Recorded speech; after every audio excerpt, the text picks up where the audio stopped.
This is a new feature. Yeah. Facebook.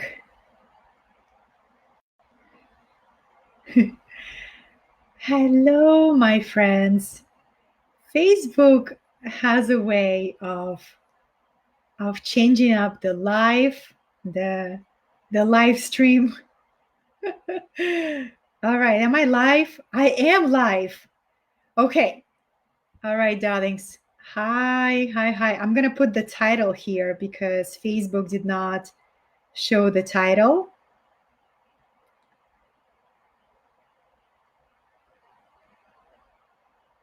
Slay, compare. This is going to be a good one. I promise. Comparison dragons. Find joy in devotion. Hi, my beautiful souls. Okay, there's a title that's showing. Oh, how are you? If you go live straight on your laptop, Facebook has a new way to navigate. Well, I appreciate constant innovation of this platform. Hello, beautiful souls. I wanted to transmit this energy of devotion. Yeah, there is a new system, right? I wanted to share with you this energy of devotion and kind of like share with you that how I deal with comparison dragons. They come. So I wanted to see who joined me. Hi, beloveds. The more I feel like the more we give a voice to these very human feelings, the more we can learn from each other. How do we navigate this, and what do we focus on? How to return to this joy of service, right? Joy of service. So, hi, darlings. I just delivered almost an hour and a half training for one of my clients' teams. It was my intention to begin working with teams more and more. I just set an intention about a year ago. I was like, I'm available for this spirit. Now it's coming to my reality, right? And so I'm feeling this bhakti energy of devotion. When you're in service, you forget the chaos of the external, and you simply channel your creativity and your joy into who you're serving, right? It's super, super powerful. If you ever feel like you're disconnected from your joy, find someone that you can give, that you can serve, that you can find that joy of devotion. And I wanted to share with you this topic, my loves. It's called Slay Comparison Dragons. So I met the comparison dragon. When was that? 2 days ago, 3 days ago. I was so surprised. It's been a long time. I wanted to call this comparison demon, because dragons are benevolent things. They're benevolent beings, and they come to us from the 7th dimension and the 8th dimension. But let's just call it comparison demon, because, right? Is it better? I think it's better. Let's do comparison. I wanted you to hear it from me, how it grabbed me, and how it almost attempted to make me feel defeated, or make me feel like I'm not enough. And darlings, I met comparison demons pretty much in every career of my life, and I would always choose such highly competitive careers. There were one time I was in a fitness modeling and in a bikini modeling, right? And in that career, it's such cutthroat, because there is always going to be somebody younger, thinner, more beautiful than you, right? Superficially speaking. And I had to learn to stay in my lane and stay focused on my path, instead of looking at others, how fast they go, how much more beautiful they are, how much more resourceful they are, right? And so I haven't had the comparison demon probably many, like a long time. And it came up 3 days ago. Do you want to hear about this demon that came up and what it taught me? Yes. Hi, darlings. So, I work with the jinkies, and it's so powerful when you know unique patterns of fear or unique patterns of constriction. There is a jinky 48, I believe. It's a shadow of inadequacy. Shadow of inadequacy. So when I felt inadequacy rise up, it was interesting because I usually do not search, I do not look what other people do in my industry. If somebody genuinely inspires me, if they're doing something amazing, I will follow them. I will like delight in their greatness and delight in their beauty, right, and their majesty. But I will not look for others. I will not look for other people in my industry who do exactly the same thing and see what they're doing. To me, it's not inspiring. It's not motivating. It's only triggers comparison demons, right? So I usually don't do it. I don't give it my time, like I stay in my service and my devotion, and I trust my uniqueness and my creativity, just how you are so unique, right? But there was one time 2 days ago, I was I was guided to this woman, Paige, another coach, and she had such beautiful systems set up.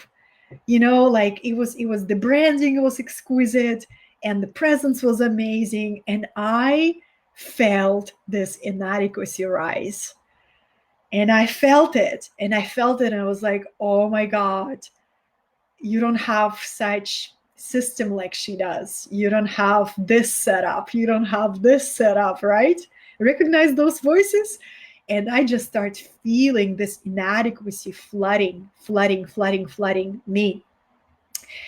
Knowing the shadow of inadequacy from the jinkies, I was able to identify it and turn towards it, right? And the moment you begin to see the shadow state when it's arising in you, if you simply get curious, whether it's envy, inadequacy, feeling like you are not smart enough, you don't go fast enough, you don't have enough resource, it's all us going into our heads, disconnected from the heart, right? So how do you see this situation from the perspective of the heart? You go back to the heart and you say, okay, I feel this uncomfortable feeling. I feel inadequate at this moment. I'm going to feel it fully. I'm going to enter this feeling, right? And I know from the gene keys that the gift frequency is resourcefulness. So every shadow of inadequacy shows up because there is a new level of resourcefulness is ready to be unlocked in my life, in my reality, right? But if I only focus on how inadequate, how my mind tells me how inadequate I am, or how there is somebody who's going faster than me, that somebody makes, $100,000 more than me, or whatever, lives in a bigger house than me, whatever, has a soulmate, twin flame, whatever. If I let my mind to focus on that, I'm only going to spiral deeper into that shadow. But if I feel the shadow and decode the shadow's message, and I say, oh, that's inadequacy that I feel. What's the gift? What's the higher vibration of inadequacy? Is resourcefulness. Then I can take the shadow of inadequacy, alchemize it, right? I transform it through the power of my acceptance. And I can say, thank you, because now I am more inspired to become more resourceful. Does this help you, darling? This was very powerful for me, because the moment I made peace, there is always going to be somebody more successful than me, younger than me, more beautiful than me, all of that. You just make peace with that. It's a fact of life, right? So you don't compete with any of that. You simply focus on, today I'm going to become 1% better in my ability to be resourceful. And if I compare, I only compare how far I've come. I remember myself 10 years ago, right? Searching for my purpose. It took me 10 years, darlings, to find my purpose. 10 years. You know, a lot of times people look at me and they say, "Oh my goodness, you have lived your purpose since you were in the diapers." And I'm like, I wish I could tell you that. But it took me 10 years to be prepared for my purpose and to recognize it when it came and knocked on my door. So if I choose to compare, I'm going to compare with how far I've come. And every day is a testimonial of my courage. And I offering this to you, my loves. When the comparison demons come, you say, I am so inspired to surprise myself with how resourceful I can be. And I am going to pour my devotion onto people who already show up in my reality and who are walking towards me and who are magnetized to my light. There is such a joy unlocks in your heart when you focus on becoming so masterful at what you do. It's impossible for people to forget you. Don't worry about, if people will ignore you, if people will remember you. You know, be so good at what you do that it's impossible for people to forget you. It's impossible for people to forget your frequency, forget your care, forget your presence, right? And if you compare to how far you've come. Just know that shadow of inadequacy and shadow of comparison, it will try to pop. It's like a self-sabotaging behavior. Every time you dare to go to the new level for yourself, that shadow of inadequacy will pop to try to stop you and to slow you down. So instead of you focusing on your path, focusing on your skills, you begin to look around who is going faster than you, who has a better funnel than you, who has more clients than you. That's how you will lose your power, right, darlings? Yeah. Yeah. And then when you say, "Oh, this silly shadow of inadequacy, come here, come here," and you welcome that shadow as a friend. And that's why it's so powerful to know your gene keys, my loves. If you're working with the gene keys, you're going to become cracking those shadows like nuts, right? You're like, I cracked the shadow of inadequacy today. Woo, I liberated some light of transformation. And it's so empowering, right? Or the shadow of complexity. That's another one. The moment you start focusing on complexity of technology, complexity of your vision, complexity of all these moving pieces, you go straight into your head, right? You lose your connection with your heart. Simplicity is the way of genius. I always say, how simple can you choose to make it for yourself? Right? What is the most simplest path? And Richard Rudd likes to say, easy is right. Easy is right. Hi, my beautiful loves. Oh, Taj is Jason, Taj, Marina. Hi, darlings, and Kevin. So good to see you. And I just want you to know those comparison demons, they will come at every level. They will come. And it's okay. Acknowledge them as a sign that you are stretching yourself and you're going after something that is really meaningful for your heart. And then you begin to celebrate those people for whom the shadow of inadequacy wanted you to feel insecure.